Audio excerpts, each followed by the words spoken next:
Okay, dokie, now we know why we need to buy a house, but what can we afford? Do we even have enough money for long-term investment in home? That is good question. You have lots of jewelry we could sell, that's for sure. Wait just a minute. What about 2 motorcycles in garage? Motorcycles for joyride we cannot sell. Okay, we look at bank account. How about that? Okay. Agreed.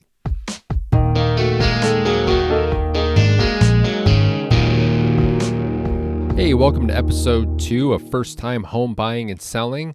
I'm Josh Mattison, residential real estate broker in Arizona, and today we will be discovering what your purchase powers are and figuring out what you can comfortably afford. Comfortably being the key word there. Plus, we'll go over a little creative purchasing that most people don't think about.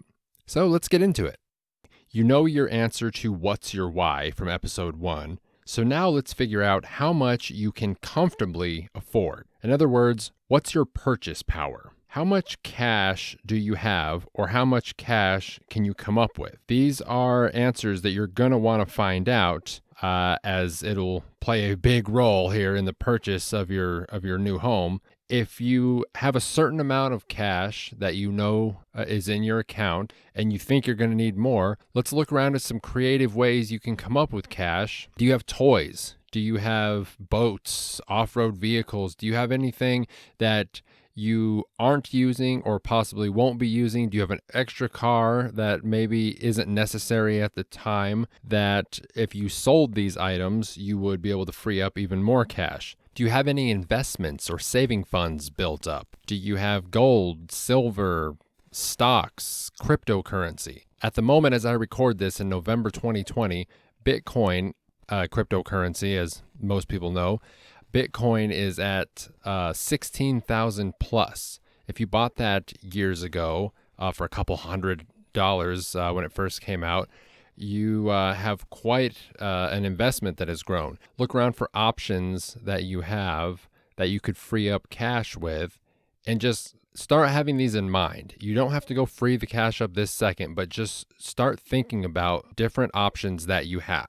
Continuing with the thought process of what can you comfortably afford, where are you living right now? How much do you currently pay? Can you afford all of your bills and living expenses fairly easy? Are you able to save money on top of paying your bills? If so, do you have enough cash saved to buy a home for cash? Well, if you're like most of us that have been first-time buyers, the answer is no, and that's okay. Let's say, for example, you figured out you have less than $10,000 of available funds that you can come up with. Chances are that you will not be able to buy a livable home in the United States for cash. You can scroll homes on the internet now if you'd like, just to verify, but I'm pretty sure we can rule that out of buying a home cash. So now what do you do? Well, here's another avenue you can explore. Do you have a family member or relative who will gift you the cash? You'll most likely find that the saying giving is better than receiving has limits. Okay, so maybe you have a family member or relative that will loan you the cash. Well, if so, how much will they loan you? Is there a limit? We'll find out what that number is, and then you can possibly go looking.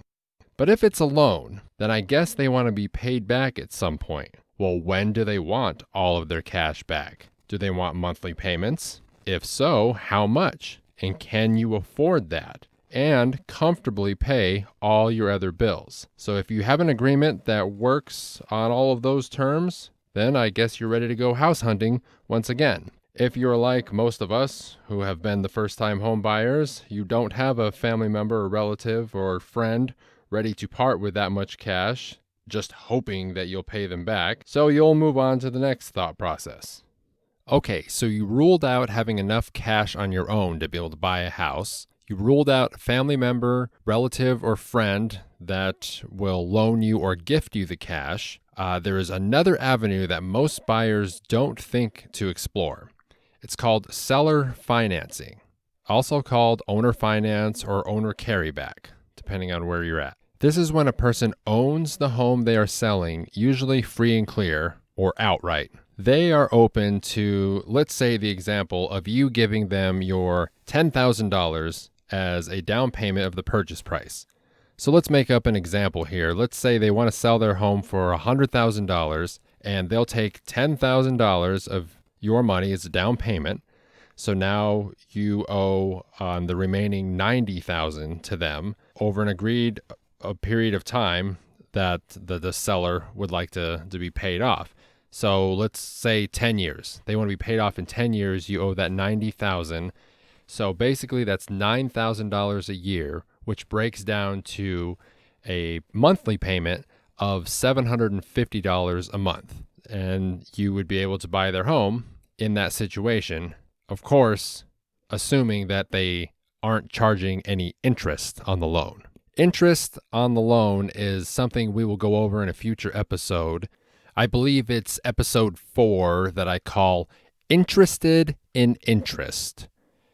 And basically why you should know about interest and what it has to do with loans in general. But let's be clear that almost every home loan out there charges interest, whether it's banks, a hard money lender, or a seller finance, unless you happen to get lucky and get a family or friend loan that they just let you make payments on the principal to pay down the amount. Otherwise, almost everyone charges interest, but I have a whole episode where we talk about that and give you a better understanding of what that is.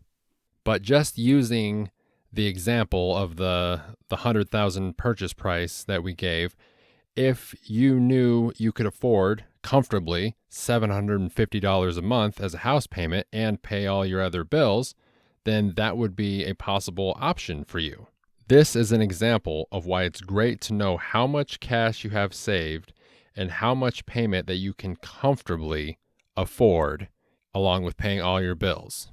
So if you've exhausted all of those possible avenues for purchasing a home, you have the option that over 90% of home buyers use, bank financing, that we will be going over in episode 3. To sum things up for this episode, we've gone over how much cash or purchase power you can comfortably afford. Do you have a relative or friend that will gift or loan you the cash? Also, do you have a relative, friend, or know someone selling their home that's open to owner financing? These are all great avenues to explore before you go on to the next episode, where we will break down traditional bank financing and we'll touch on hard money loans.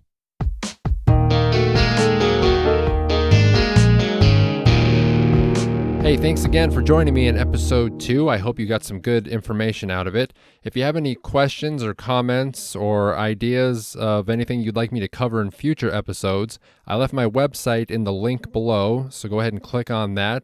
Otherwise, you're ready to move on to episode 3, traditional bank financing and hard money loans. Thanks again.